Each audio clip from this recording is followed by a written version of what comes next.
এটা এক বচন। বহু বচন গুয়ুব। গায়েব শব্দটা পবিত্র কোরআনে 49 বার আছে। গায়েবের বহু বচন গুয়ুব, এটা পবিত্র কোরআনে আছে 4 বার। গায়েব শব্দটা এক বচন, এটা কোরআনে আছে 49 বার। এটার বহু বচন গুয়ুব, এটা কোরআনে আছে 4 বার। তো আল্লাহ তাআলা বলেন মুত্তাকিদের এক নাম্বার বৈশিষ্ট্য আল্লাযীনা ইউমিনুনা বিল গায়ব, যারা গায়েবের প্রতি ঈমান রাখে, বিশ্বাস রাখে। এখন ঈমান কি জিনিস এখন আমরা শিখব। ঈমানের আবিধানিক অর্থ হলো আত-তাসদীক, সত্যায়ন করা, বিশ্বাস করা, মেনে নেওয়া, এটার নাম হলো ঈমান।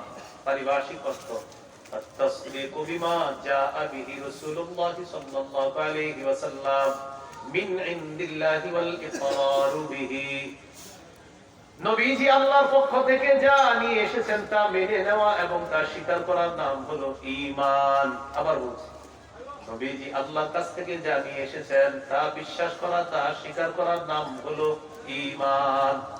মুহাদ্দিসিনে কেরাম বলেন 3 জিনিসের নাম ঈমান। ভাইরা, কয় জিনিসের নাম ঈমান? আত-তাসদীক বিল জিনান ওয়াল ইকরার বিল লিসান ওয়াল আমালু বিল আরকান। এক নাম্বার অন্তরে বিশ্বাস করা, 2 নাম্বার মুখে স্বীকার করা, 3 নাম্বার আমলে বাস্তবায়ন করা। ঈমান 3 জিনিসের নাম, অন্তরে বিশ্বাস করা, মুখে স্বীকার করা, আমলে বাস্তবায়ন করা। এই 3 জিনিসের নাম হলো ঈমান। এখন ঈমান কাকে বলে? মৌলিকভাবে 6টা বিশ্বাসের নাম ঈমান। ভাইয়ারা, কয় বিশ্বাসের নাম মৌলিকভাবে ঈমান? সহিহ বুখারীর বর্ণনা 4777 নম্বর হাদিস। জিবরিল আমিন রাসূল সাল্লাল্লাহু আলাইহি সাল্লামের কাছে আসার পর বললেন, মাল ঈমানু ইয়া রাসূলুল্লাহ, ইয়া রাসূলুল্লাহ, ঈমান কাকে বলে? ঈমান কি জিনিস আপনার কাছে জানতে চাই। নবীজি বললেন, মৌলিক 6টা বিষয় বিশ্বাস করার নাম হলো ঈমান। মুখস্থ রাখবেন, মৌলিক 6টা বিষয় বিশ্বাস করার নাম হলো ঈমান। 1 নাম্বার আনতুমিনা বিল্লাহ, আল্লাহকে বিশ্বাস করার নাম ঈমান। 2 নাম্বার ওয়া মালাইকাতিহি, আল্লাহ ফেরেশতাদেরকে বিশ্বাস করার নাম ঈমান। 3 নাম্বার ওয়া কুতুবিহি, আল্লাহর কিতাবগুলো বিশ্বাস করার নাম হলো ঈমান। 4 নাম্বার ওয়া রুসুলিহি, আল্লাহ যত রাসূল পাঠিয়েছেন তাদেরকে বিশ্বাস করার নাম ঈমান। 5 নাম্বার ওয়া লিকাতিহি, আল্লাহর সাথে সাক্ষাৎ হবে এটা বিশ্বাস করার নাম হলো ঈমান। 6 নাম্বার ওয়া তুমিনা বিল বাসিল আখির, আবার পুনরুত্থান হবে, পরের একটা জগৎ হবে, টোটাল জগৎটা বিশ্বাস করার নাম হলো ঈমান। মৌলিক কয় জিনিসের নাম ঈমান। আমি আবার ধীরস্থির ভাবে বলি, আল্লাহকে বিশ্বাস করা, ফেরেশতাদেরকে বিশ্বাস করা, কিতাব বিশ্বাস করা, রাসূলদেরকে বিশ্বাস করা, আল্লাহর সাথে সাক্ষাৎ বিশ্বাস করা, পরে একটা জগৎ আছে, ওই জগৎটা পুনরুত্থান, এই দিবসটা বিশ্বাস করা। এই 6টা মৌলিক বিষয়ের নাম হলো ঈমান। এর মধ্যে বলেন তো, আল্লাহকে দেখি, এটাই হলো ঈমান বিল গায়ব। ফেরেশতাদেরকে দেখি, এটাই হলো ঈমান বিল গায়ব। জান্নাত দেখি, এটাই হলো ঈমান বিল গায়ব। জাহান্নাম দেখি, এটাই হলো ঈমান বিল গায়ব। পুলসিরাত দেখি, এটাই হলো ঈমান বিল গায়ব। কিয়ামতের ময়দান দেখি, এটাই হলো ঈমান বিল গায়ব। আল্লাযীনা ইউমিনুনা বিল গায়ব, মুত্তাকিদের 1 নাম্বার বৈশিষ্ট্য, যারা না দেখেও বিশ্বাস করে, যারা অদৃশ্যে, যারা গায়েবে বিশ্বাস করে। এটা এই বিশ্বাস যারা করে, আল্লাহ বলেন মুত্তাকিদের এটা হলো 1 নাম্বার বৈশিষ্ট্য। মুত্তাকিরা আমাকে না দেখে বিশ্বাস করে, ফেরেশতাদেরকে না দেখে বিশ্বাস করে, পরের জগতে অনেক কিছু ঘটবে এগুলা না দেখলেও বিশ্বাস করে, তারাই হলো মুত্তাকি। সূরা মুলকের 12 নম্বর আয়াতে আল্লাহ বলেন, ইন্নাল্লাযীনা ইয়াখশাউনা রাব্বাহুম বিল গায়ব লাহুম মাগফিরাতুন ওয়া আজরুন কাবীর, যারা আল্লাহকে না দেখে ভয় করে, সবাই বলেন, যারা আল্লাহকে না দেখে, আবার যারা আল্লাহকে না দেখে ভয় করে, আল্লাহ তাআলা বলেন লাহুম মাগফিরা, তাদের জন্য ক্ষমা, ওয়া আজরুন কাবীর, তাদের জন্য বিরাট প্রতিদান। সুবহানাল্লাহ। যারা আল্লাহকে না দেখে ভয় করে তাদের জন্য ক্ষমা, তাদের জন্য বিরাট পুরস্কার। কত বিরাট! আল্লাহ যত মহান, তার পুরস্কার তত মহান। সুবহানাল্লাহ। মনে থাকবে, এই হলো আল্লাযীনা ইউমিনুনা বিল এরপরে যাই চলেন ওয়ায়ুকিমুনাস সালাহ, যারা নামাজ কায়েম করে। কি কায়েম করে? নামাজ পড়ে বলছে না কায়েম করে বলছে? সূরা বাকারা 43 নম্বর আয়াতে আল্লাহ বলেন ওয়া আকিমুস সালাহ, তোমরা নামাজ কায়েম করো, ওয়া আতুজ যাকাত, তোমরা যাকাত দাও, ওয়ারকাউ মা'আর রাকিঈন, রুকুকারীদের সাথে তোমরা রুকু করো। তাহলে সূরা বাকারা 43 নম্বর আয়াতে আল্লাহ বললেন নামাজ পড়ো নাকি কায়েম করো? একটু আমরা কিন্তু গুরুত্বপূর্ণ একটা আলোচনার দিকে আগাইতেছি, খুব বুঝবেন। বলেন আল্লাহ কি বলছে, নামাজ পড়ো নাকি কায়েম করো? সূরা বাকারার 238 নম্বর আয়াতে আল্লাহ বলেন হাফিজু আলাস সালাওয়াত, নামাজসমূহের প্রতি যত্নবান হও। সূরা তাহার 14 নম্বর আয়াতে আল্লাহ বলেন ইন্নানি আনাল্লাহ লা ইলাহা ইল্লা আনা ফা'বুদনি ওয়া আকিমিস সালাতা লিযিকরি। আল্লাহ তাআলা বলেন আমি আল্লাহ, আমি ছাড়া কোনো ইলাহ নাই। ফা'বুদনি, আমার ইবাদত করো, ওয়া আকিমিস সালাতা লিযিকরি, আমার স্মরণে নামাজ কায়েম করো। বলেন কি কায়েম করো? নামাজ পড়ো না কায়েম করো? কায়েম করো। সূরা আনকাবুতের 45 নম্বর আয়াতে আল্লাহ বলেন উতলু মা উহিয়া ইলাইকা মিনাল কিতাবি ওয়া আকিমিস সালাহ। আল্লাহ তাআলা বলেন আপনার প্রতি যে ওহী প্রেরণ করা হয় অর্থাৎ কোরআন, এই কোরআন আপনি মানুষকে তেলাওয়াত করে শোনান এবং আপনি নামাজ কায়েম করেন। করেন না কায়েম করেন? বলো নাকি কায়েম করেন কেন বলতেছেন? আল্লাহ তাআলা বলেন মুত্তাকিদের 2 নম্বর বৈশিষ্ট্য, যারা নামাজ কায়েম করে। সূরা বাকারা 43 নম্বর আয়াতেও বলে নামাজ কায়েম করো, সূরা তাহা 14 নম্বর আয়াতেও নামাজ কায়েম করো, সূরা আনকাবুতের 45 নম্বর আয়াতেও নামাজ কায়েম করো। পড়ো বলে নাই, কায়েম করো। তাহলে কায়েম করা কি জিনিস আসতেছি, নামাজটা একটু শুনে নিই। আবার নামাজের ব্যাপারে আমরা প্রথমে একটু পড়াশোনা করি। বলেন যার নামাজ নাই তার দিন নাই, মাথা ছাড়া শরীর যেমন, নামাজ ছাড়া দিন তেমন। মাথা ছাড়া শরীর যেমন, নামাজ ছাড়া দিন। এটা কিন্তু আমার বানানো কথা না, আমাদের নবীর কথা। এটা قال رسول الله صلى الله عليه وسلم, নবীজি বলেন লা ঈমানা লিমান লা আমানাতা লা, যার আমানতদারিতা নাই তার ঈমান নাই। ওয়ালা সালাতা লিমান লা তুহুরা লা, যার পবিত্রতা নাই তার নামাজ নাই। ওয়ালা দীনা লিমান লা সালাতা লা, যার নামাজ নাই তার দিন নাই। এই যে নবী বলতেছেন যার নামাজ নাই তার দিন নাই। এরপরে আল্লাহ নবী বলেন ইন্নামা মাউদিউস সালাত মিনাদ দ্বীন কামাউদিউর রাসি মিনাল জাসাদ। নবীজি বলেন শরীরের জন্য মাথা যেমন, দ্বীনের জন্য নামাজ তেমন। সুবহানাল্লাহ। নবীজি বললেন শরীরের জন্য মাথা যেমন, দ্বীনের জন্য নামাজ তেমন। অনেক মানুষ আছে নামাজ পড়ে না, নামাজের দাওয়াত দিলে বলে নামাজ না পড়লেও ঈমান ঠিক আছে। কি বলে নামাজ না পড়লেও কি ঠিক আছে? এখন থেকে কেউ বললে বলবেন আপনার তো মাথাই নেই। কি বলবেন? বলবেন আপনার মাথা নেই।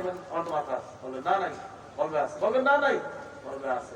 বলবেন মাথা আছে কেমন আপনার? এই যে মাথা আছে।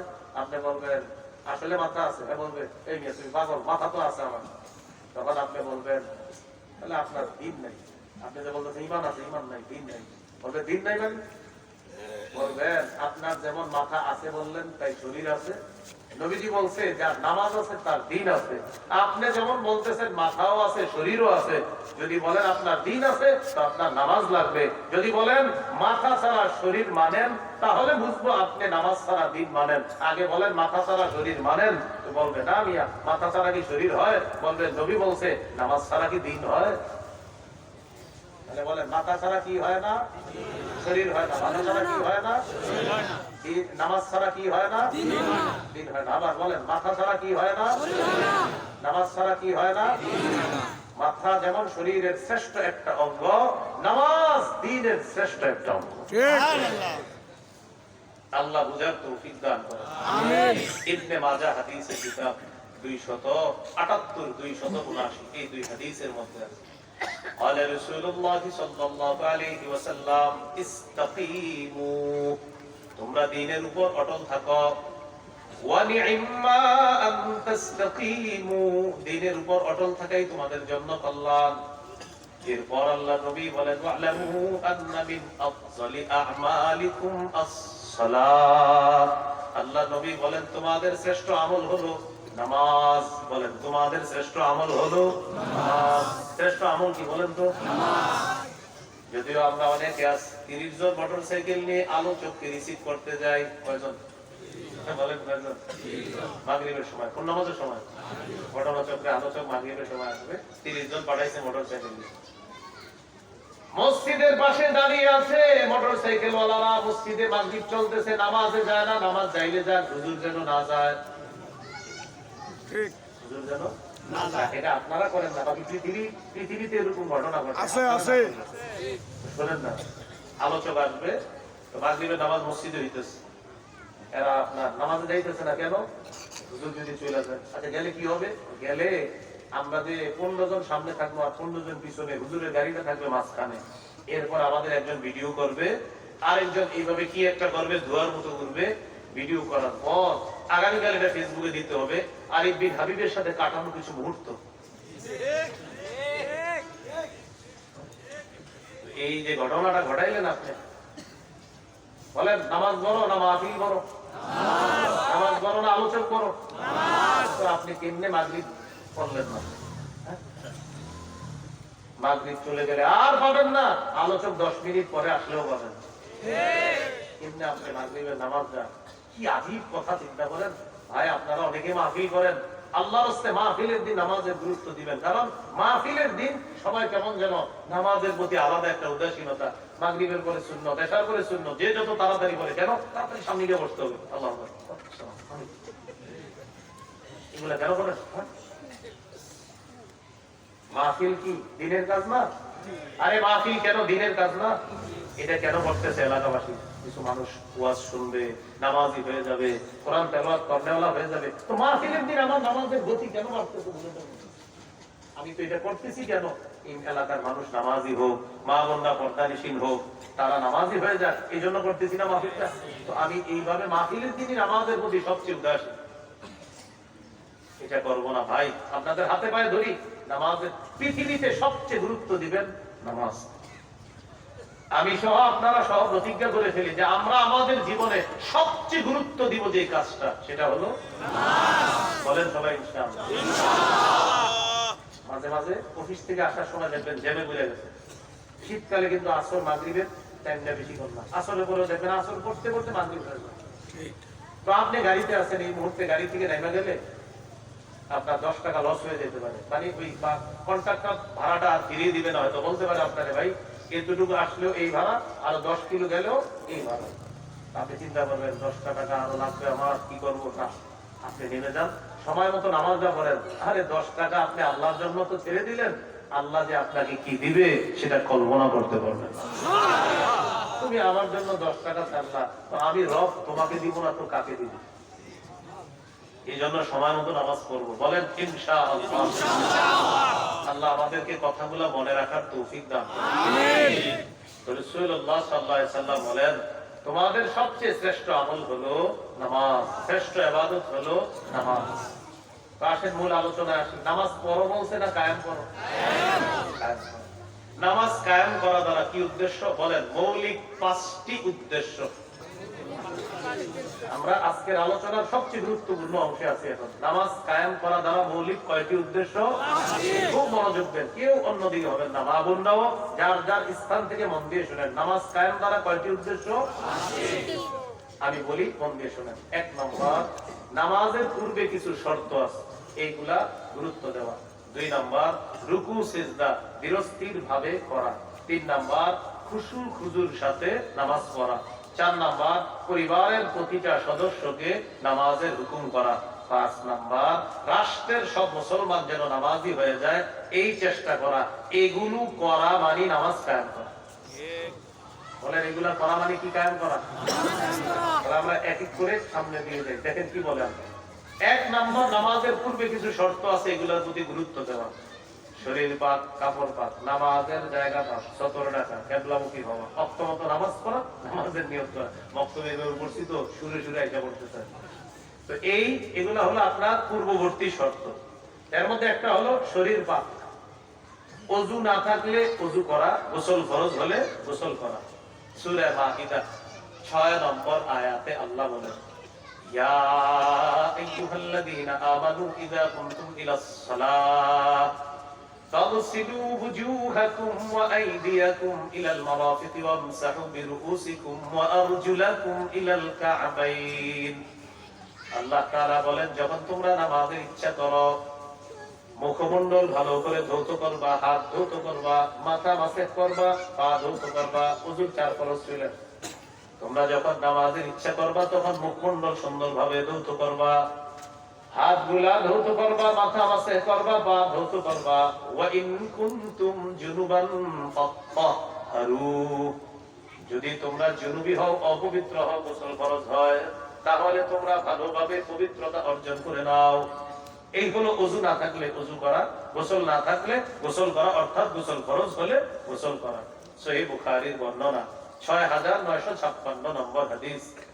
عن أبي هريرة رضي الله تعالى عن النبي صلى الله عليه وسلم قال لا يقبل الله صلاة أحدكم إذا أحدث حتى يتوضأ।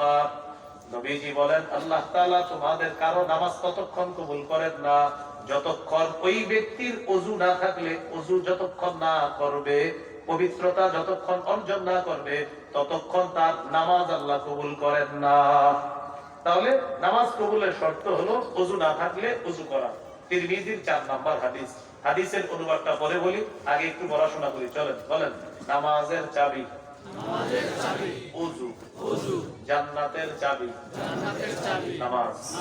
আবার এবার শুরু থেকে বলি, বলেন। জান্নাতের চাবি নামাজ, নামাজের চাবি ওযু। তাহলে এবার আপনারা বলবেন, আমি বলবো না। জান্নাতের চাবি নামাজের চাবি ওযু।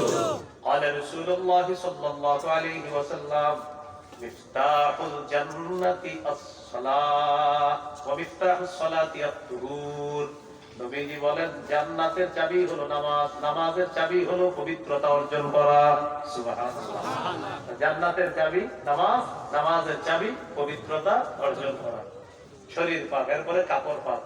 আপনি চেক করতে হবে নামাজের আগে আপনার কাপড় পবিত্র আছে কিনা। এই যে চেক করাটা নামাজ কায়েম করা। সুবহানাল্লাহ। আপনি নামাজ পড়বেন, পাঞ্জাবিতে পড়তেছেন যে ঠিকঠাক আছে কিনা, নাপাকি আছে কিনা। এই যে চেক করলেন, এই চেক কইরা হ্যাঁ কাপড় পবিত্র আছে, এই পবিত্র কাপড়ে নামাজ পড়বেন, এটাও নামাজ কায়েম করা। সূরা মুদ্দাসসিরের 4 নম্বর আয়াতে আল্লাহ বলেন, ওয়াসিয়াবাকা ফাতাহহির। নবী, আপনি আপনার কাপড়গুলা পবিত্র করেন, আপনি আপনার কাপড় সমূহ পবিত্র করেন। সহিহ বুখারীর বর্ণনা 227 নম্বর হাদিস। জাআত ইমরাআতুন নবী সাল্লাল্লাহু আলাইহি ওয়াসাল্লাম فقالت أرأيت إحدانا تعيد في الثوب فما تصنع يا رسول الله وفي رواية كيف تصنع يا رسول الله। এক মহিলা নবীজির কাছে আসছে, মাসালা জিজ্ঞাসা করার জন্য আসছে নবীর কাছে। আসার পর নবীজিকে জিজ্ঞাসা করলেন, হুজুর, কোন নারীর কাপড়ে যদি নাপাকি লাগে, এই নাপাকি পবিত্র করবে কিভাবে? একটু মন দিয়ে শোনেন, আপনার ঘরের যারা পরিবার আছে তাদেরকে জানাই দিতে পারবেন। নবীজি বললেন, তাহুতুহু, 1 নাম্বার, নাপাকিটা ঘষে উঠাবে। কেউ হাসবো না। আমাদের মা বোনরা আল্লাহ প্রদত্ত একটা অসুস্থতার সম্মুখীন হয়, এই অসুস্থতায় তাদের কাপড়ে যদি কোনো নাপাকি লাগে, এটা পবিত্র করার মাসালা নবীজির কাছে এক নারী জানতে চাইলেন। তো নবীজি বললেন, তাহুতুহু, 1 নাম্বার ঘষবে। 2 নাম্বার, সুম্মা তুকরিসুহু বিল মা, এইভাবে আপনার কাপড়টাকে পানি দিয়ে রিগড়িয়ে নিবে, পানির মধ্যে এইভাবে বারবার রিগড়িয়ে নিবে। 3 নাম্বার, সুম্মা তানদাহুহু, এরপর এটাকে চিপবে, ভালো করে চিপতে হবে। চিপার পর এটাকে শুকাতে দিবে, শুকানোর পর সুম্মা তুসাল্লি ফিহি, ওই পবিত্র কাপড়ে তারপর নামাজ পড়বে। এখান থেকে মাসালা কি শিখলাম? নামাজের পূর্বে শর্ত হলো কাপড় পবিত্র আছে কিনা, এটা শর্ত। এই শর্তটা পূরণ করা মানেও নামাজ কায়েম করা। এরপরে নামাজের জায়গা পাবেন। আপনি নামাজ যেখানে পড়বেন দেখতে হবে এটা পাক কিনা, পবিত্র কিনা, বাচ্চা প্রস্রাব করে দিল কিনা। ওই আমার বাচ্চার প্রস্রাব কিন্তু না পাক। হ্যাঁ, অনেকে ভাবে কি এটা মনে হয় পাক। কমন প্রশ্ন করে অনেকে, বাচ্চার প্রস্রাবও না পাক। না পাক আছে কিনা চেক করেন, এই চেক করে নামাজে দাঁড়াইবেন, এটা নামাজ কায়েম করা। সহিহ বুখারীর 438 নম্বর হাদিসের বর্ণনা, قال رسول الله صلى الله عليه وسلم أعطيت خمسا لم يعطهن أحد من الأنبياء।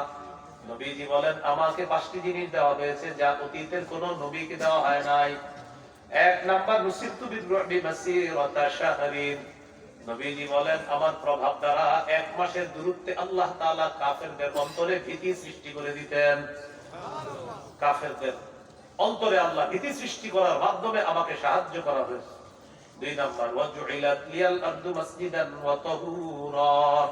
অনুবাদটা করার পর দিল থেকে একবার আলহামদুলিল্লাহ বলবেন। এটার অনুবাদ করার পর দিল থেকে শুকরিয়া আদায় করবেন। অতীতের নবী বা